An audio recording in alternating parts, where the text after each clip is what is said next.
Hello and welcome to Tub Talk, the podcast for IT consultants. We're recording this episode live from ConnectWise IT Nation London 2023 in the capital of the United Kingdom. And my guest today is Peter Kujawa, the Vice President of Service Leadership and TSP Evangelist. We'll cover what TSP means very, very shortly. Service leadership is helping IT solution providers to build shareholder value and reach top quartile or best-in-class profitability through objective benchmarking, advanced peer groups, self-paced performance improvement tools, executive training, and individual management consulting for MSPs worldwide. Now, Peter is a competitive and experienced executive focused on developing excellence in people, culture, and business results. And Peter has demonstrated a long history of successful leadership in the B2B technology services industry.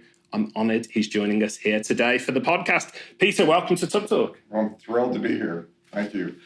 Let's jump straight in with something I alluded to in the introduction there. I normally refer to managed service providers, IT solution providers. Service Leadership ConnectWise refer to TSPs. Tell me what a TSP is. That would be a technology solution provider, so it's more of a broad category. Yeah. Service Leadership actually benchmarks 10 different TSP, what we refer to as predominant business models, PBMs. So MSP is certainly one of them. It's our largest sample set, but we also benchmark product-centric, also known as VARs, which are defined as 60% or more of their revenue from product. As well as other infrastructure types, such as project-based, break-fix, or also known as technical service-based. We also benchmark application development shops, different flavors of those. So ConnectWise is servicing a broader market other than just MSPs, as is Service Leadership, but definitely by far MSPs are our largest market. Yes. Market niche. So I'll say to the audience now, forgive us if we use TSP and MSP sort of interchangeably during the course of this interview. I'm also intrigued as well, TSP. I think the managed service provider sort of acronym feels a little bit dated and probably in need of change. So do you tend to use MSP and TSP interchangeably, or do you see a TSP being different to an MSP? It depends. An MSP is a type of TSP. So if we're talking about the broader category, we'll use TSP. But if we're talking about what MSPs do, which is at least 40% of their revenue is coming from services, and of those, managed services is the dominant revenue within their services revenue. Yeah. If that's your definition, then we certainly hit MSP as the definition. Yeah. So we still use MSP. It's interesting that you would say it's becoming dated. I've heard that before. What's interesting to me about that is when I started in the industry in 2010, nobody knew what a managed service provider was. You spent the first 20 minutes of every client meeting explaining the concept of managed services. So it's fascinating to me that 13 years later that we're looking at whether the term is now a dated term and we need to update it. Well, before we jump into service leadership, I want to expand upon this because you've hit the nail on the head. I have never, as a former MSP owner myself, I have never had a conversation with a client where they've asked to speak to an MSP. They always call us like the IT guys or a technology partner or something, which is why another reason why I think that MSP acronym maybe feels a little bit dated at this point. Perhaps we can come up with something, perhaps it could be TSP, that clients can use as well as we use within our own industry as well. So I will try to remember to refer to TSP throughout the remainder of this interview. But MSP is fine. Again, if we're talking about the managed service industry, our definition and term that we still use is MSP. So, got it. Yeah. But in the audience at this event and at most events that I speak at, there are still VARs that are product-centric. They're trying to get more into managed services, but that's a tough transition to make. And so when we talk, we definitely still are seeing some that are outside of managed service provider. But anybody listening today who's an MSP, I'm happy to use the MSP term because that's still the relevant term. Absolutely. So we've got a little bit far ahead. I've taken us off course already, as I often do during these interviews, talking about TSP versus MSP, but service leadership. So for the benefit of our audience, can you tell us a little bit more about what the company does to help IT business owners? Sure. The company was founded almost 20 years ago by Paul Dipple and Brian O'Connell, and both Paul and Brian are industry legends. I think many here at this event have told me that they've heard Paul speak over the years. And so Paul and Brian sold the company about 2 years ago, just over 2 years ago, to ConnectWise. But Service Leadership was founded to help provide objective data to the industry on what good looked like. And both Paul and Brian came out of the space, and both had worked at some very large product-centric and MSP providers, and both really saw a need for objective data. And so they set the business up and started to benchmark the IT industry 18 years ago, and we still today benchmark. That's our largest product output. Every quarter, providers from all over the world, and in our annual report, we mentioned last year that over the years, we've benchmarked providers in 102 countries. So we still, every quarter, providers all over the world in 10 different predominant business models enter their data into our system. And every quarter, we provide reporting back to those companies that tell them how they're doing, not only relative to how they did relative to last quarter and a year ago, but how they did, probably more importantly, how they did relative to what we refer to as the best in class in the industry. And the best in class is defined every quarter. We look at who are the top 25% most profitable providers in a sample, and those are what we categorize as our best in class. So if you benchmark with us, you get a report back that says, here's how you did, here's the areas where you did really well, here's the areas where you didn't do well, and here's how you're doing relative to the best in the industry. So it provides tremendous data to a provider who's trying to understand, how does my pricing stack up to the industry? And right. Am I paying my people too much, or am I overstaffed, or am I understaffed? And really understanding how to run your business in a way that drives the best results, not just relative to where the industry was 5 years ago, but relative to the industry this last quarter. And so we've been doing the benchmarking thing for a long time. That data provided us a view into how the industry was doing, and the great thing with the data is it tells you how you're doing. What it doesn't do is tell you how to improve those results. Right. And so the analogy that I use is when I go to my doctor every year for a physical, and I go in the morning and get my blood work done, and I go in and meet with the doctor in the afternoon, and he says, well, your cholesterol is a little high here, over here you're good, you otherwise look good, you need to lose 25 pounds, come back and see me in a year. Well, if I don't change how I'm doing things every day, if I don't change my exercise, my diet, make other lifestyle changes, a year from now, I go back to the doctor and he'll say, well, your cholesterol is a little high, you need to lose 25 pounds, and you'll have all the same results. And the same thing is true with any MSP. If they don't make fundamental changes in their business in certain key areas, their results aren't going to change. And it's probably even more serious with the MSP because the industry is evolving. So if as a provider, you're running your business and you're not making changes, not only to fix things that need to be fixed, but then you're not keeping up with the rest of the industry as the industry is evolving, you really are going to find yourself in a world of hurt. So the second product that we came out with was a product called Sleek, which is spelled SLIQ.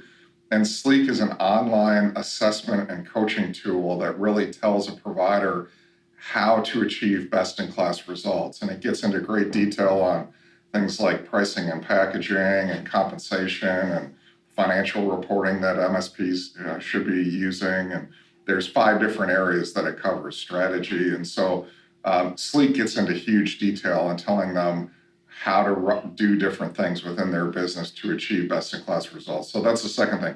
The third is historically Service Leadership had peer groups, and we ran those groups. We provided the content in those meetings, and those we still have those peer groups, but they're now under Evolve. So Evolve administers them, but we still provide the content. So I'm in those. In fact, next week I'll be spending 2 days in 2 different peer groups in Dallas. And so we still run those on a quarterly basis. So really, and we've pulled back from the consulting, we've pulled back from everything else that we do. ConnectWise's mission to us is, because we can show that anybody who benchmarks and uses Sleek, they're going to grow faster, they're going to be more profitable, they're going to be likelier to do acquisitions, all these good things that happen if you're growing faster and more profitable. ConnectWise's mission to us is get the word out to as many companies as you can worldwide. That ConnectWise has about 20,000 partners, and their goal is for all 20,000 to benefit from the guidance that we're able to bring to the table. So we're working on some new ways to do that, and we're spending our time really focused on growing the products, coming out with some new products to do that, and also getting out and doing what I'm doing here, which is evangelizing and trying to really spread the word about how to improve your business. Well, I was going to say, I hope this podcast shines a light on the good work that you're doing. I can speak from experience to this. Just before we came on air, I was saying that many listeners know, I used to run a managed service provider business. We were part of what was then known as HTG. In fact, I was a founder member of HTG 11 here in the UK, one of the first two members. And we used to use service leadership back in the day. So it was incredible for us to give us that benchmark, to understand where we needed to focus our efforts, to move the needle, as many people would be familiar with that sort of phrase. And it was back on Tub Talk 31, I spoke to Paul Dipple. I've known Paul for many, many years, and I owe a debt of gratitude to that man, actually, because he helped me get my MSP into a position where I could sell it as well. So, Paul, if you listen to this, thank you very much, and for all of the work that you've done for the industry there. I'm intrigued, before we jump into service leadership a little bit deeper, what's your backstory, Peter? Where did you come from, and how long have you been in this space? My backstory, I'm glad we have enough time. My backstory is a pretty convoluted one. I was introduced at a speaking engagement a couple of years ago as having a background that's colorful and strange. Colorful and strange. And I wasn't sure how to react to that, but I think it was a compliment of sorts. Yeah. But my background is, I started out my career in sales and in sales management in the cellular phone industry years ago, and did really well with that. I enjoyed it a lot, and but decided to go back to law school. And so I graduated from law school 10 years after graduating from undergrad, and decided pretty quickly that I liked running a business more than I liked working at a law firm, and ended up, it's a really long story, but I ended up running two businesses that an attorney owned, and one of those businesses was a fintech company, a financial technology company, and more of a startup, early stage company, and was CEO of that company for 7 years, grew it. We were extremely successful in that time.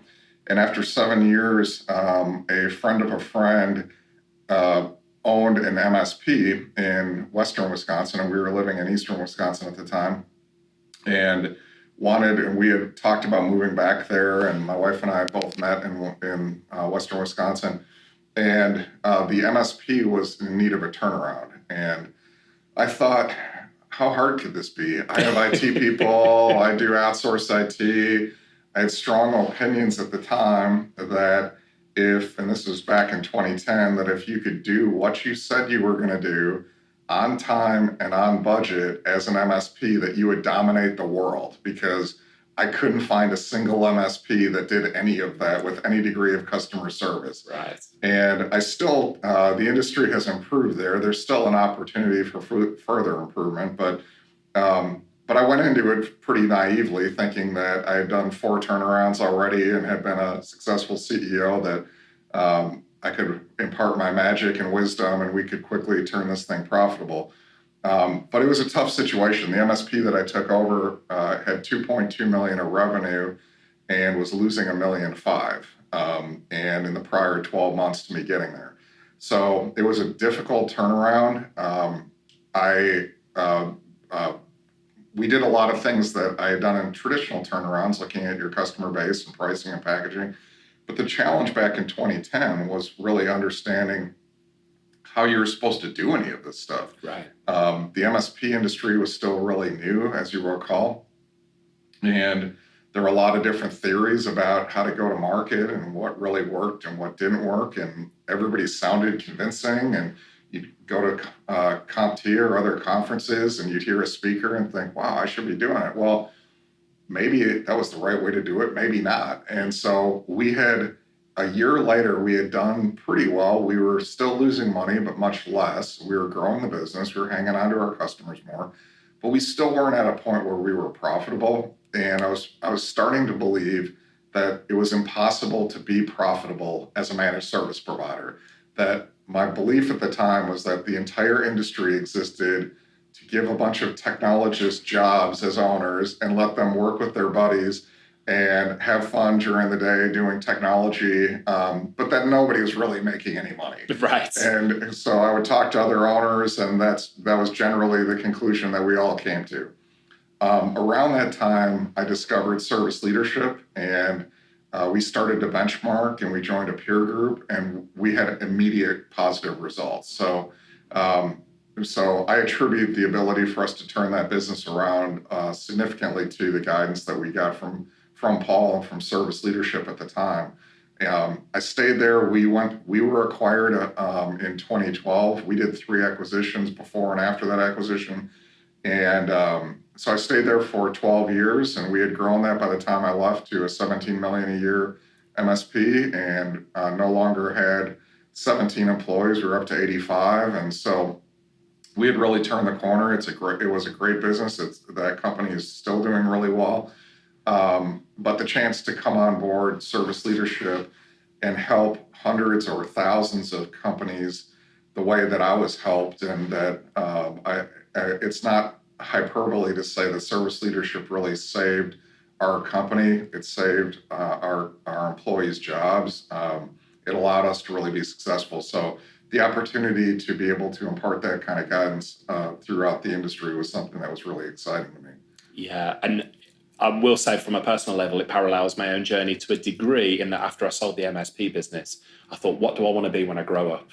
And actually, it was helping other MSPs and sharing the knowledge that I'd learned from Paul, Brian, Arlen, people of that nature to the audience. So I love that story. And how did you describe it again? Colourful and strange. Colourful and strange. I think that's a compliment, because that's a good way of putting it. So, you're here in London to deliver some sneak peek slides or sneak preview slides of EMEA specific remuneration and compensation data here at IT Nation. Are there any insights that you can share with us right now for the listeners without, I don't know, am I going to get you in trouble here giving too much away from your presentations? No, I'm happy to share it. It's really, really exciting. So the background on the remuneration compensation data is that from the time I joined service leadership, almost immediately I started getting requests for information on compensation and remuneration. And there wasn't a week that went by last year where somebody didn't ask, what should I be paying my level ones? What's the market showing right now for increases? Are you seeing really high percentage increases? What's the number? And so we would get all those kind of requests, and it makes sense. Obviously, the wage inflation has always been an issue in our industry. Wage inflation in the IT industry has historically outpaced inflation in other industries, but the last 2 to 3 years have been crazy. Oh, yeah. And it's the largest expense for every MSP. It's the largest negative impact on their cost of goods sold. And so understanding how to pay your people, it's hard to find something more important than that. Maybe what to charge your customers is the only thing that's a higher impact item. And so we made the decision in October of last year to bring back our compensation report. Service leadership used to do one every other year, but the last one was from 2015. And it's a huge amount of work to do it. So with the acquisition and with everything else, it fell by the wayside. And we decided to bring it back. We did. And then we also decided we're going to do it annually. So we think that the market changes enough that we need it annually and that the demand is there. So we gave providers, we announced it in November, and gave providers a chance to put their data in. And if they did, by December 15th, they got a free copy they'll get a free copy of the report, and by the end of March when we release it. If they didn't, they're not out of luck. We'll have a full copy of the report available for purchase at the end of April. And so anybody who wants that can reach out to their ConnectWise sales rep, and they'll be able to get that for them. But the data in it is unbelievable. So we had a large enough data set from all over the world that we were able to do not only combined data, but we were able to do regional specific data. So what I've been showing this week is a lot of EMEA specific data on compensation. So some of the really interesting takeaways. First of all, we're the only company in the world that can correlate compensation or remuneration data to profitability. Right. Because we have both sets of data, we took all this data and we looked at, okay, well, here's what the average looks like. So we're presenting averages for over 50 different positions, technical positions, back office positions such as finance, sales, account management. So we have over 50 different positions, and we'll show averages for compensation. We'll show averages for averages for total annual earnings. We'll show averages for increases last year, averages for planned increases in 2023. We also have in there information on percentage of total annual earnings that's tied to variable compensation, which is one of the best practices for every MSP. What was fascinating in the data is that was the correlation with profitability. So one of the slides that I'll be showing this week shows that the best in class, the most profitable companies are paying 2 to 3 times as much of their compensation as a percentage that's variable than the bottom quartile.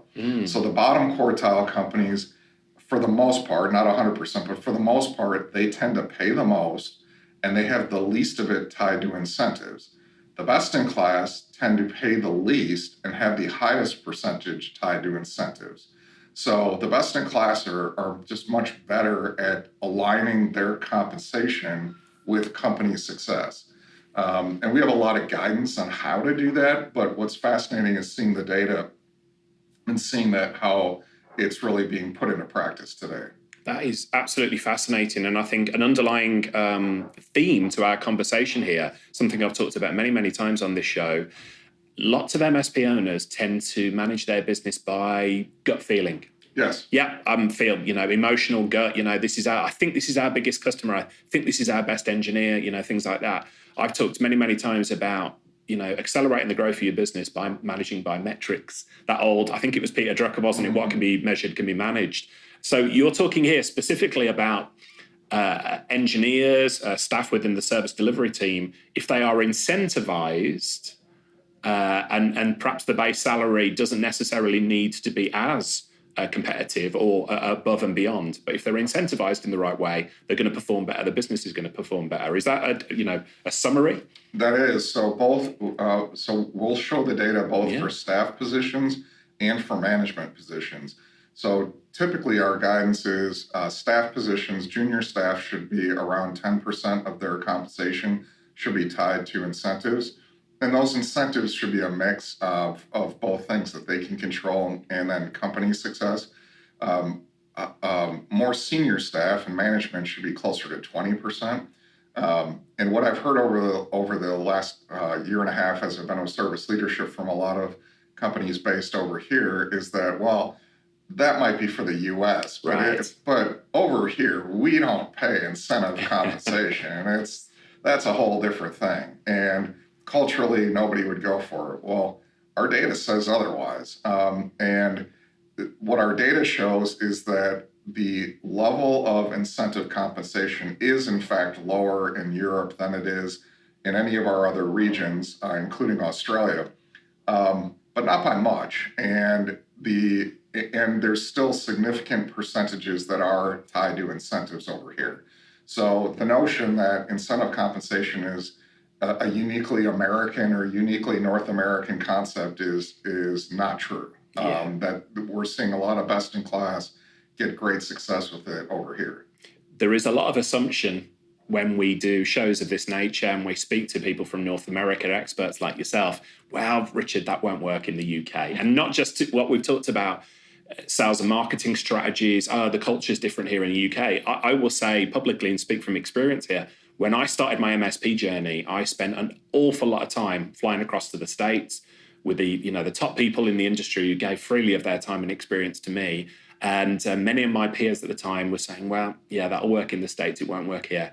It did work in the UK for me. And so I'd encourage anybody listening to this, put aside your sort of assumptions about the cultural differences and that, because there's a lot of good stuff to be learned. Well, and they'll be able to see in the report the data both ways. So we're going to be showing the data by region. We'll be showing it by sub-region in some cases. And so they'll be able to look at that data. The data is the data. And we had a tremendous turnout of participants. So all-time record data set for this by 20% or more.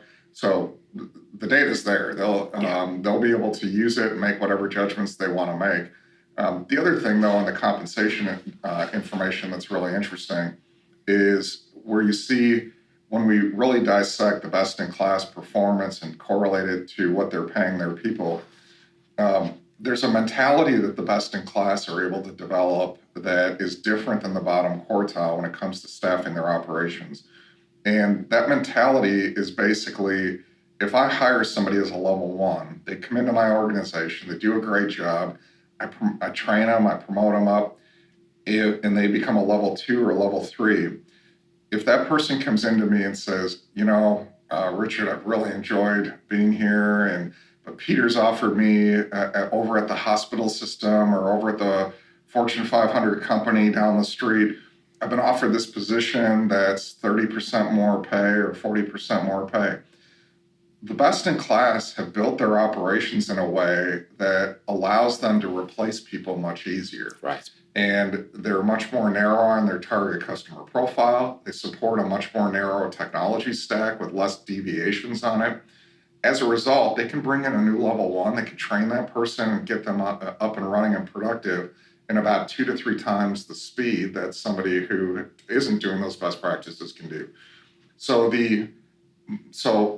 our belief is that the other correlation to what is being paid is that that bottom quartile producer, that employee comes in and says, I've got this offer, it's 30, 40% more. Well, that bottom quartile producer knows that I need to keep this guy, that I have too much complexity. This guy maybe is the only one who knows how to work with this brand of firewalls, and we've got a bunch of customers on it, and we use these other firewalls, but we've made all these exceptions, et cetera.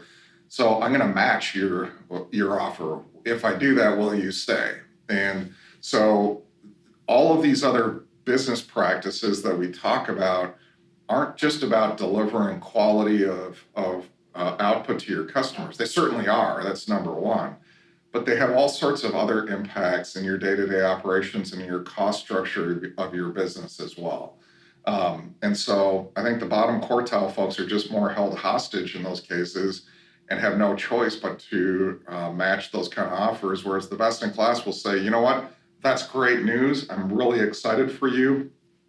I hope it works out well and we keep in touch. And if you know anybody else who's a good fit for a level 1 coming in and starting their career, you know what a great job we did for you and for training and developing you, send them our way. Yeah. I love that approach.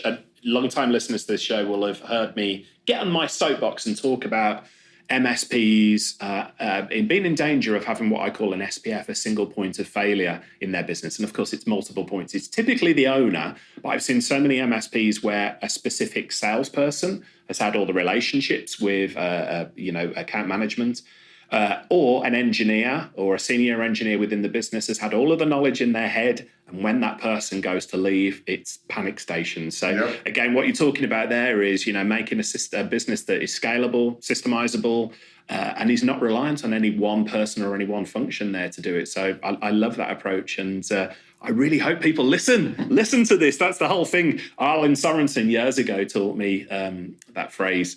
He said, vision without execution is hallucination. I love that phrase. And people, sounds like something Arlen would say. Definitely. And something that I've picked up, and I'm really hoping our listeners take away from this, there's going to be so much good information that Peter shares with you.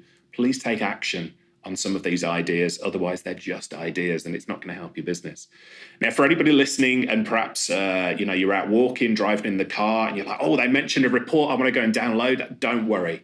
We're going to include in the show notes for this episode everything that Peter and I talk about, including the link to that remuneration report that you talked about when it comes out as well. We've mentioned MSPs a lot. What type of MSPs do you find are attracted to working with service leadership? And let me put a boundary around that question. The reason I'm asking that is when I was an MSP, and we talk about operation maturity levels and things of that nature, we were woefully immature, Peter, I've got to say, with hindsight.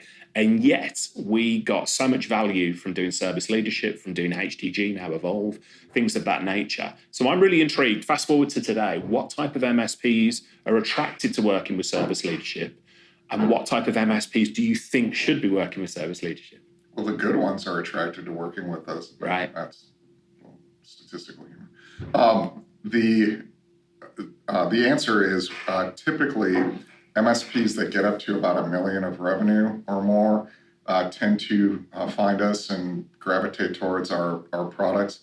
The reason why isn't because if you're under $1 million, there's not a need for our products. In fact, I would argue, as somebody who went through the evolution, that if I was starting out in MSP, or even if I was at a point where I had 1 or 2 or 3 employees, that would be an ideal time to get the guidance on how to build my pricing and packaging and my go-to-market and really make better decisions before I stub my toe and have to redo things. The reason, though, that a lot of MSPs don't at that stage is just because of accounting sophistication being lacking. In order to benchmark with us, you do have to have the capability to map your chart of accounts out, and it's not that hard. If you outsource your accounting, there's plenty of outsourced accounting companies that work with us and that can help do that. But just typically, there's a lack of business sophistication, I'll say, that comes in at a really small size.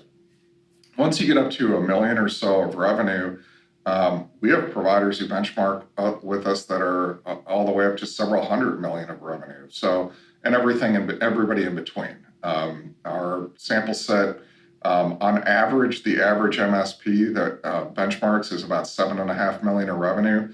The average in the UK is about a third of that. The average size of MSP over here is smaller. And so when I looked at the performance characteristics, I think the MSP industry here is about where the MSP industry in North America was about 5 years ago. Really? In terms of size and some of the evolution of the offerings, and that's okay. That's not a negative. It's just the evolutionary state of the industry. And so we're seeing improvement. We'll see MSPs get there here. I'm confident those same growth trends will ultimately hit here, but there's still definitely some opportunity for improvement here. Yeah. I want to address a couple of things that listeners might be thinking about. So I said when I was an MSP and we used service leadership, one of the barriers to entry was the chart of accounts. You know, we had to go through a lot of work, and I didn't get in this industry to become an accountant, and it was like, wow. So I would definitely recommend, that people work with a very wise accountant or a very wise bookkeeper to help them with that. That's the first stage. The second objection that I hear, and we had it at the time, Peter, I'll be honest, is we're giving a lot of information away here to a third party. How do you go about anonymizing the data? How do you go about showing benchmarks? One story that I heard from somebody is, well, I don't want to give all my details. And then one of my competitors down the road looks and goes, oh, I know who that guy is. Yeah, right. So tell us how the security anonymization works. Yeah, I've heard that. My favorite one that I've heard is, well, if I'm really profitable, am I going to hear from a ConnectWise sales rep saying, now you can buy more stuff? And all of that is not true. When ConnectWise bought us, they wisely put a wall around our data. So we're set up as a separate sub-company within ConnectWise legally. Our licensing agreements require all that data to be highly confidential. We'll show aggregated data and we'll do some of those things, but we're not even able to share individual data with internal employees in other parts of ConnectWise. So even the developers who work on our products are under individual NDAs. So the data is highly confidential. And when you view your data, data is anonymized. If you're in a peer group, You're able to see the other members of your group, but even those are under names that are put in to protect the company name. So we'll put in a city or some other reference name. So we go to great lengths to make sure that the data is confidential, that it stays confidential. We fully understand that this is some of the most sensitive information about every provider that we benchmark, and we consider it a privilege to be able to have that data and be able to maintain the confidentiality of it. So it's really, really critically important to us that continue, and it will continue. That's as we develop the products going forward. We haven't even talked about. We can get to this later, but we're completely rebuilding our benchmarking platform, and that will be relaunched later this year. Part of that will be to simplify the data entry portion. There will be some ability to upload files and to do some things that make life a lot easier on an ongoing basis every quarter. But also, it's going to go to a web-based interface that'll be permissions-based, and so the confidentiality aspect will not only be maintained, it'll be in some respects even greater. Yeah, that makes a lot of sense. And again, for listeners, I got so much value out of that benchmarking process. I will say, and it was probably a lot more immature than it is now, it was a pain to get the chart of accounts in order.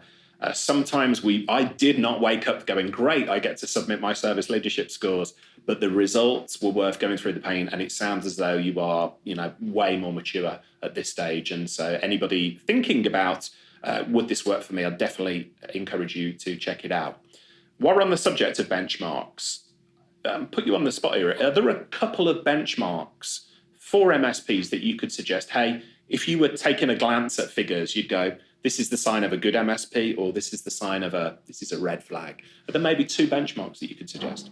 Yeah, absolutely. So one of the things that we've announced this week is we also have a brand new tool that is available through the ConnectWise PSM team called SL Insights, or Service Leadership Insights. Okay. And what this tool does, it's free.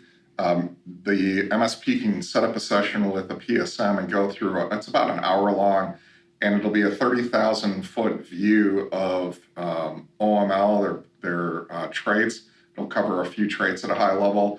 It'll cover a few aspects of profitability at a high level. It'll cover their value creation strategy at a high level. And it'll talk about modes theory, which ConnectWise has. And then it'll provide at the end an output, a CEO readout that provides some guidance on all of those things. The idea of it is to help introduce all of those concepts to the MSP owner who maybe doesn't benchmark or maybe is not in Sleek today, and really help them to understand how some of these pieces fit together and how they can add value to them in running their MSP. The two profitability metrics that we extrapolate, we have over 60 different KPIs that we benchmark to in our report books. But the two that we cite in that are the service multiple of wages and the sales multiple of wages.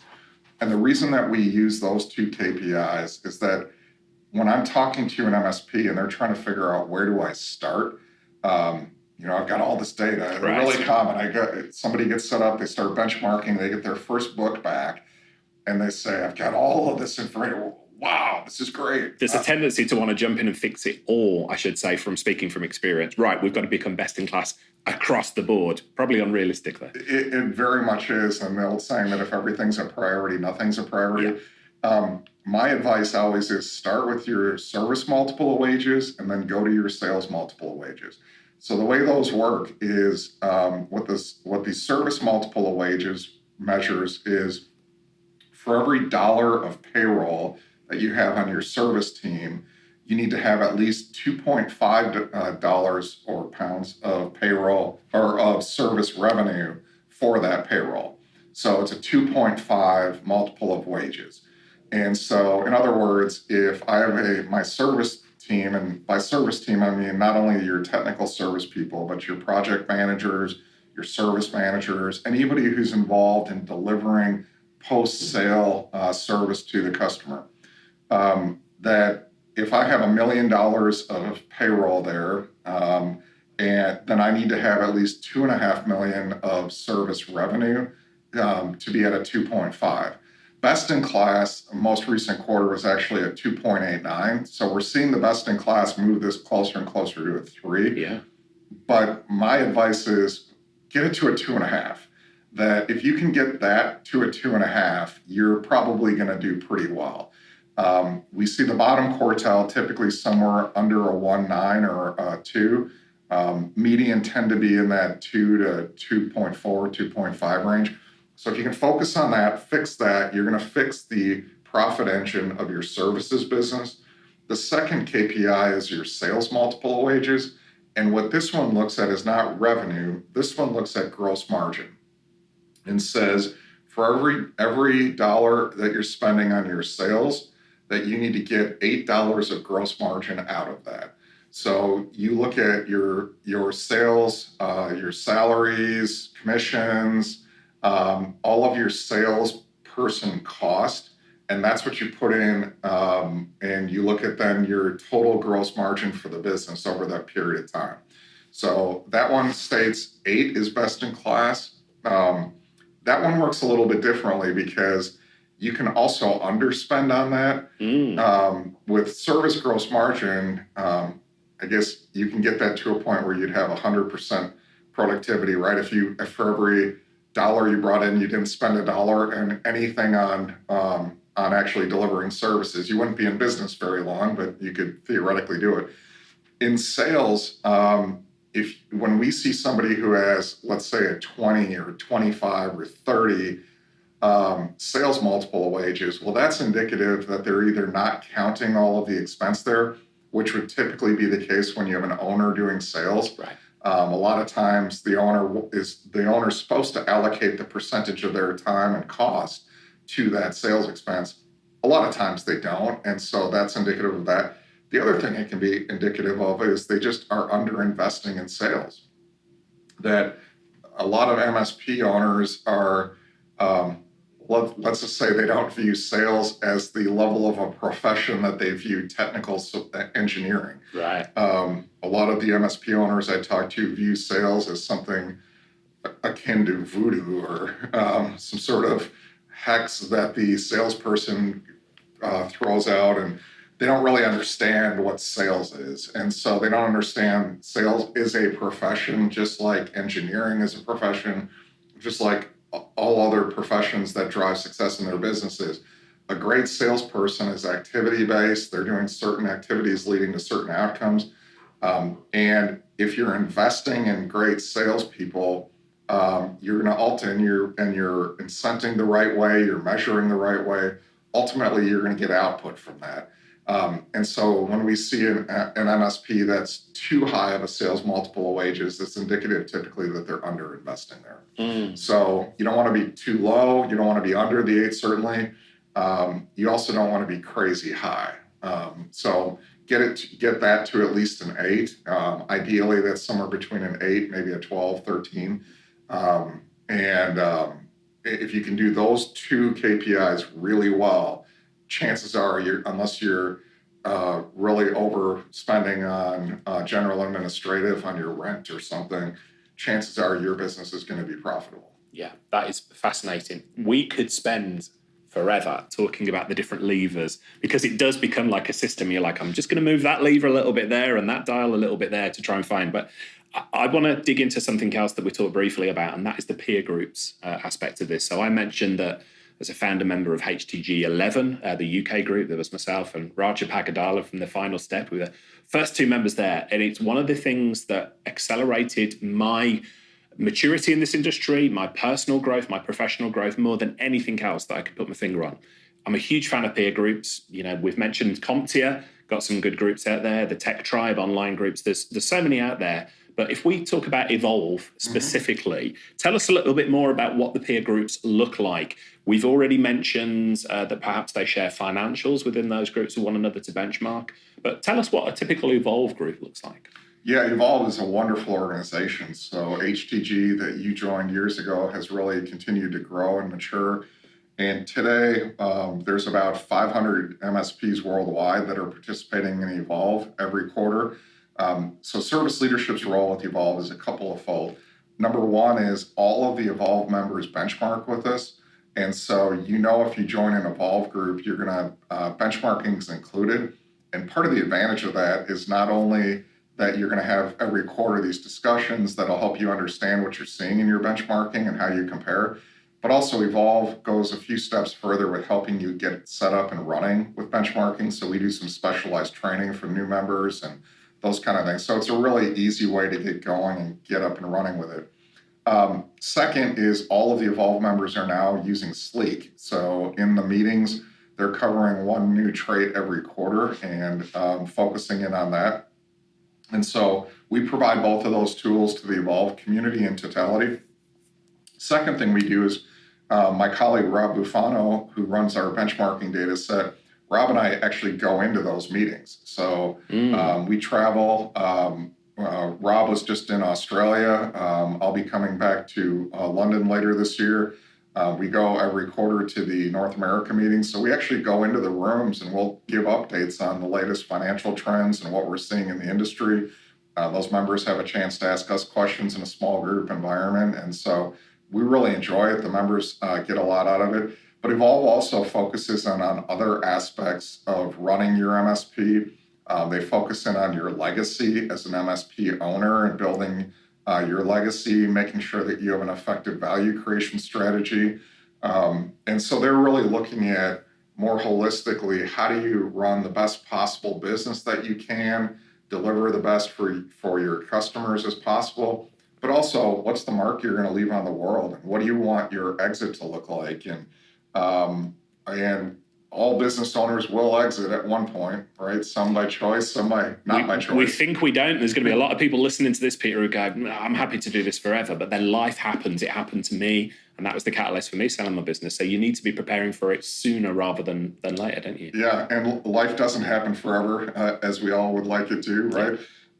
So every owner will exit at some point, and so Evolve is really great at helping owners to understand that process and how to balance some of these things with family and with other things that are going on in their life that can be difficult as a business owner to balance.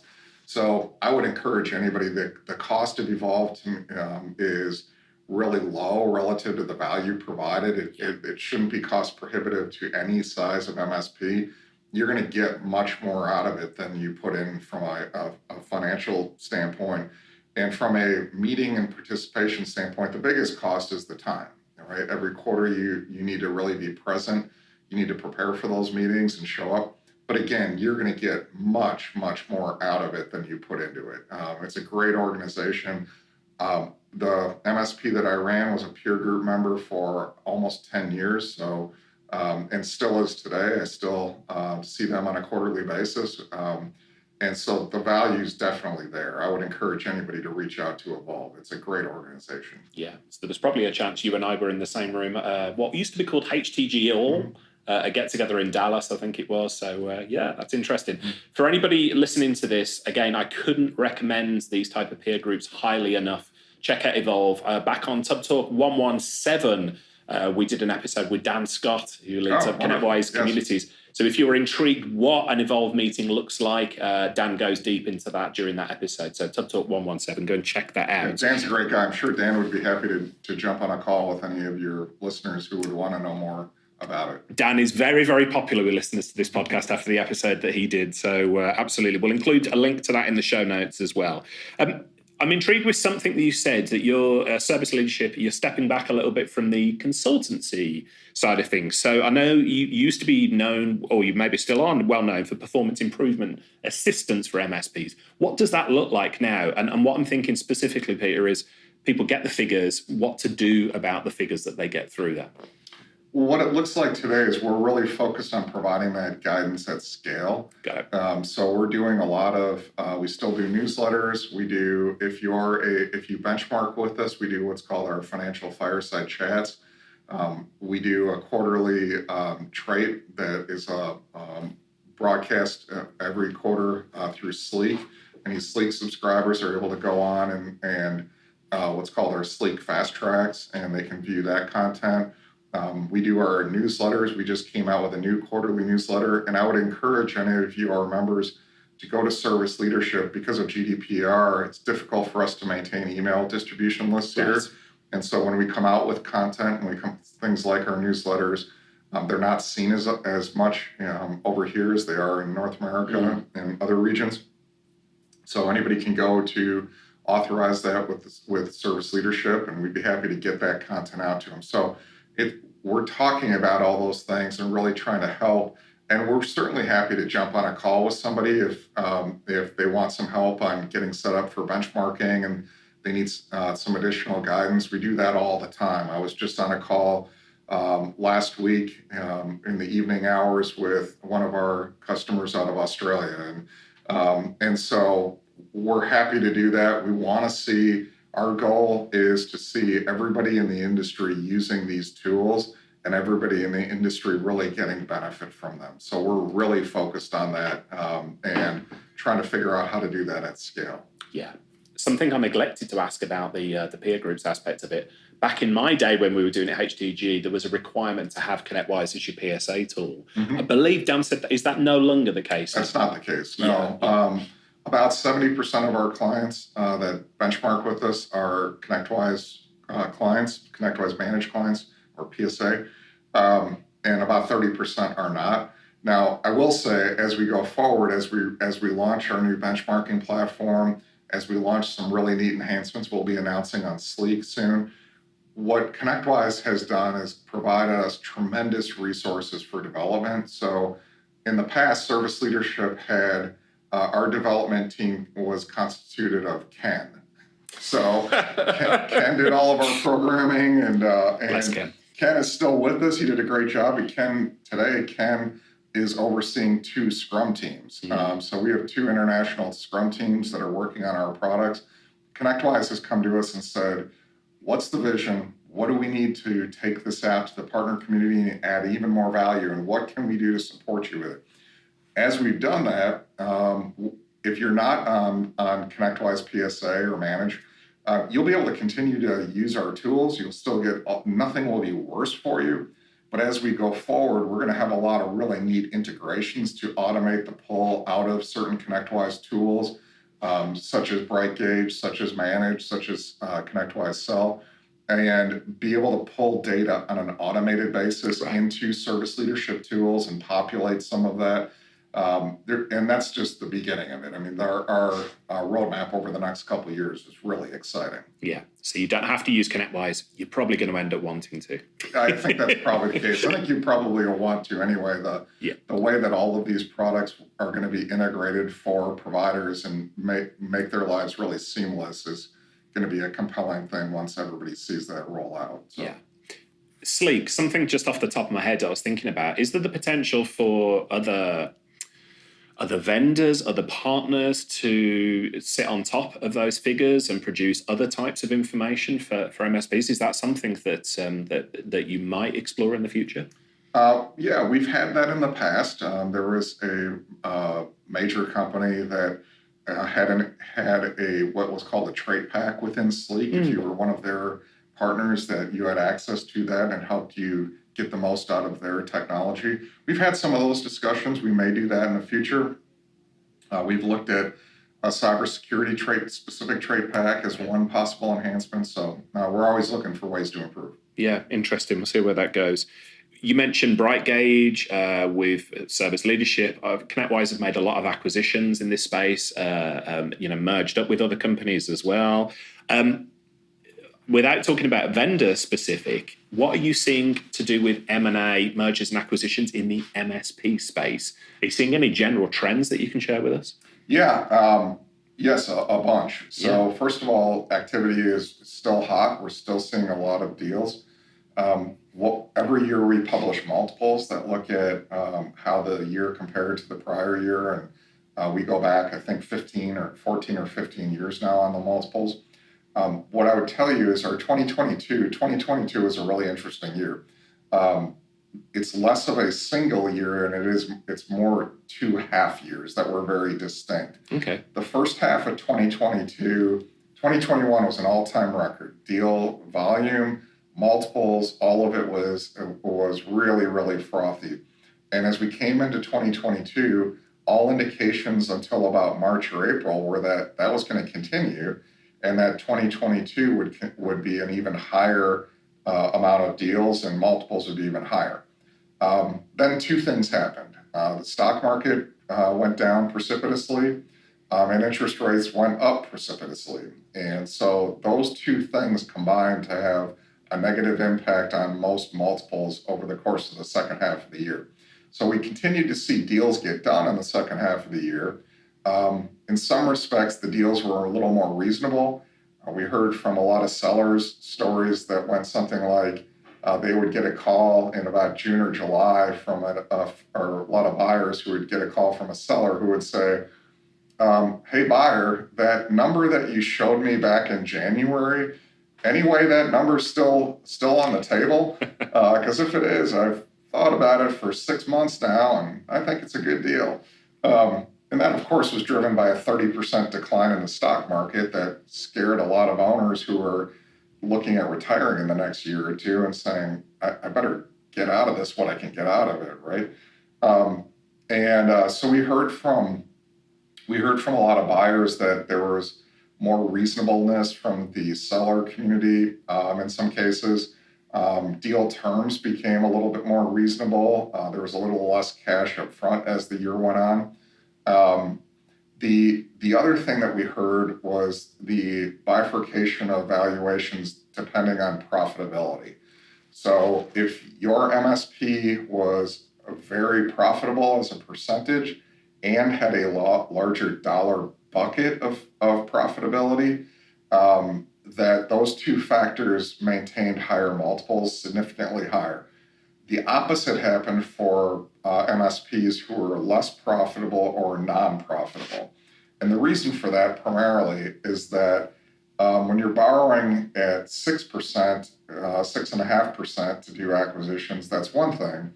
When you're borrowing at 11 or 12%, as a lot of buyers are now, because interest rate increases, you can't afford to wait 2 or 3 years for the acquisition to start throwing off cash. You need immediate cash flow from the acquisition. Right. As a result, I'm going to pay more to get it. And so the larger MSPs that were and are more profitable, they're just fine. Their valuations are as high as they've ever been. But the smaller MSPs and the less profitable MSPs, their valuations have gone down. The other thing that we're continuing to see is a huge amount of private equity money continuing to come into the space. And that's certainly the case. It's been the case for a while in North America, but it's the case in the UK as well and the rest of EMEA. The belief, correctly so, in our opinion, is that the private equity community has, is that the managed service space is a really good place to be in the event of a recession. That MSPs have a high percentage of recurring revenue. That recurring revenue is very sticky, that as long as a business doesn't go out of business, they're likely to continue to need IT support. And so if I'm a private equity fund and I'm trying to figure out where am I going to deploy several $100 million, the MSP space is a good place to go. And so we're not only continuing to see private equity in the space, we're seeing a lot of new private equity money coming into the space every month. And so that's a really positive indicator of the future health of the industry, in our opinion. It's really interesting. If we rewind to March 2020, I think that's a month that's ingrained in everybody's mind forever. You know, I talked about it. Yes. Yeah, the start of the pandemic, the what we refer to in the MSP circles, I've called it the great working from home rush. You know, when businesses phone their MSPs and said, all that stuff you've been talking to us about the last few years, can we do it all now? Yeah, today. So the the appreciation for technology sort of went up there. And so it's interesting you say that, you know, MSPs during a recession are seen as a safe bet, because if you run any type of business nowadays, you run a technology business really, because you can't really run it without technology, can you? So, yeah.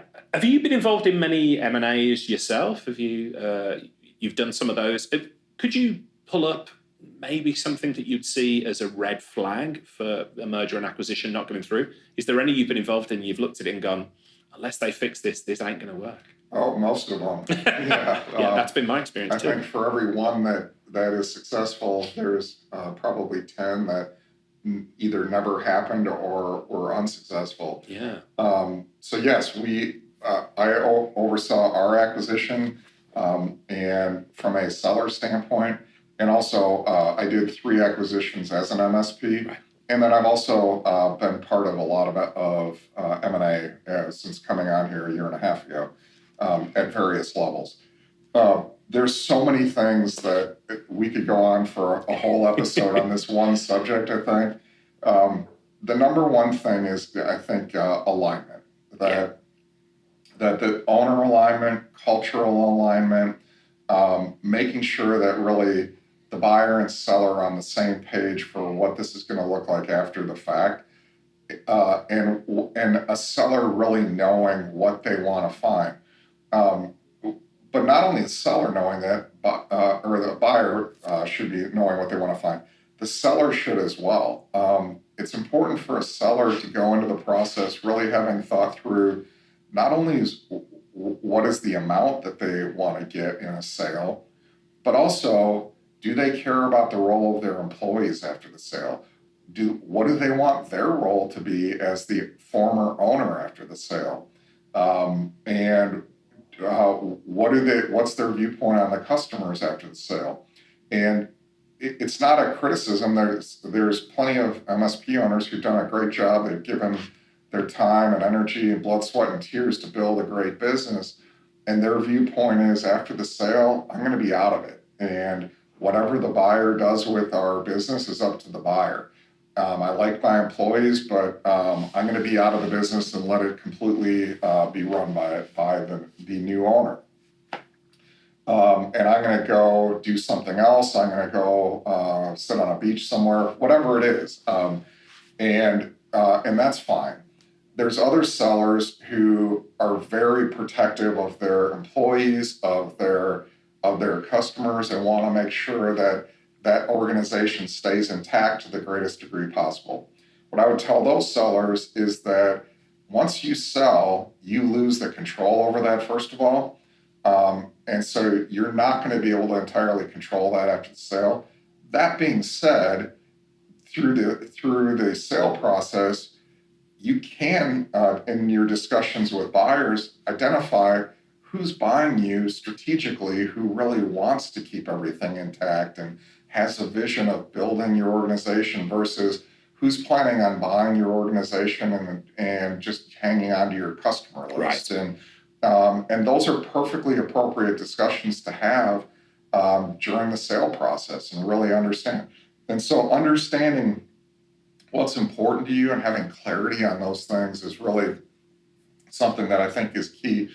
And as a buyer, you might have one vision of what the former owner is going to do, but make sure you're in alignment with that. ConnectWise has a great concept called modes theory, and that was developed by Arlen and by a couple of other individuals who worked heavily in the Evolve space with hundreds of partners over the years. ConnectWise took that, and anybody who wants more information on that can go to ConnectWise's website and put in modes, and it'll take you to a modes assessment. You can go through and learn about where you are mentally, and then also it'll provide you a lot of materials. And so what modes says is that there's 4 different mindsets that an owner has. There's the startup, when you're just getting going, value builder, and balance builder, and empire builder. And a balance builder is somebody who's a life cycle owner, that they're more focused on quality of life. They've grown their business to a degree where they're making enough money to be comfortable. They enjoy their business. They enjoy the people that they work with in their business. And as a result, they're happy that they want to continue to grow it, certainly, but they're not going to take huge risks. They're not going to work harder than they have to. And that's perfectly fine. There's a lot of those owners out there in our space. A value builder is somebody who wants to grow their business at a faster rate and is willing to take some risk in it, but isn't going to bet the farm to grow it. But they're going to work hard, and they're going to try to organically grow that business. Maybe they do the occasional acquisition. An empire builder is the phenomenon we've seen a lot of lately where there's a lot of private equity backing. Right. You're going out and you're continuously betting on an acquisition and you're going to try to rapidly grow it.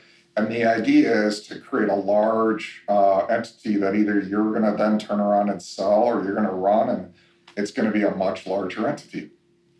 The point of modes theory is that there isn't a wrong mode, that any of those are fine. What's important is understanding yours.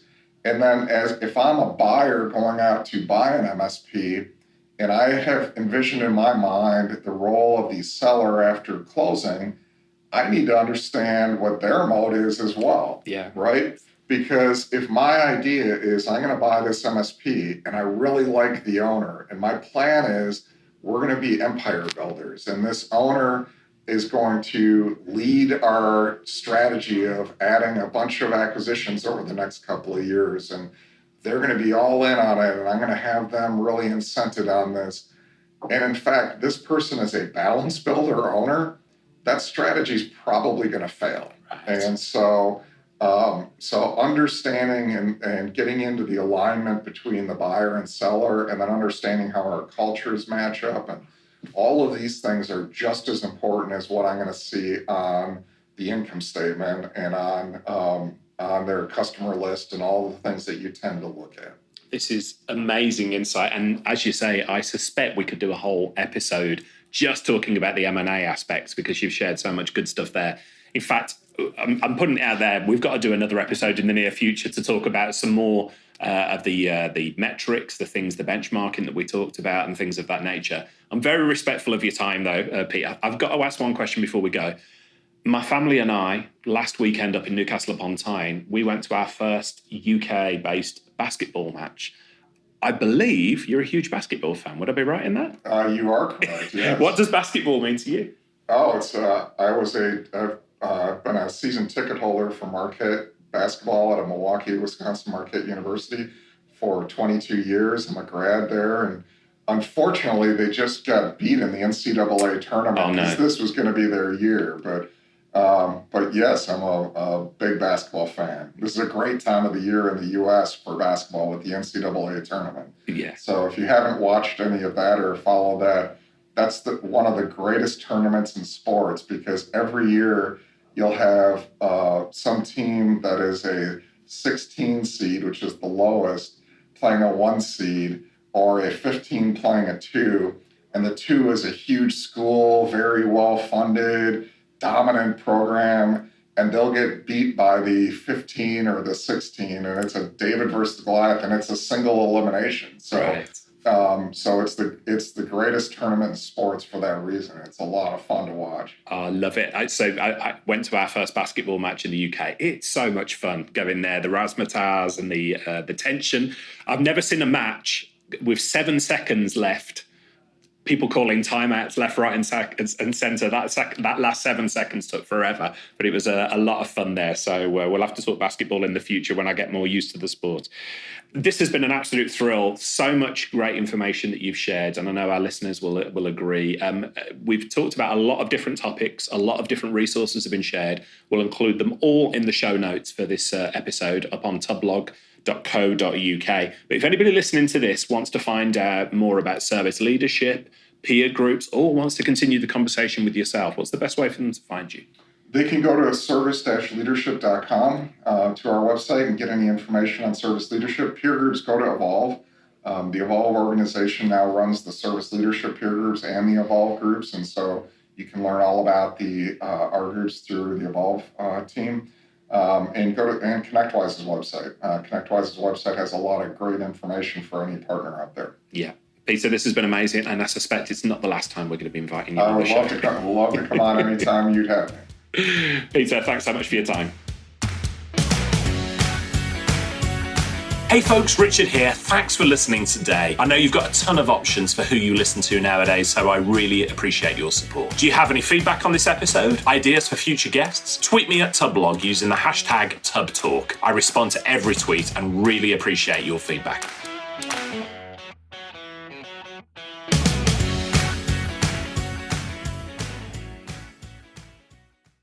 Hey team, this is Richard again. Just one more thing before you take off, and that is MSP Insights. Now, every Tuesday, I share my thoughts on the business of IT with you, the managed service community. Thousands of managed service providers already subscribe to MSP Insights. It's easy to sign up, easy to cancel. MSP Insights is basically a short email from me every Tuesday without fail with advice on growing your IT business, plus cool resources I've found, discovered, or started exploring that week. It's kind of like my diary of cool things and often includes articles or books I've read, tools I've discovered, and events I think you'd be interested in, often sent to me by my friends and Tub Talk podcast guests. So, if that sounds fun, a short, tiny bite of MSP goodness every Tuesday, and you'd like to try it out, just go to go.tub.co/Tuesday. That's go.tub.co/Tuesday. Drop in your email and you'll get the very next one. Thanks for listening.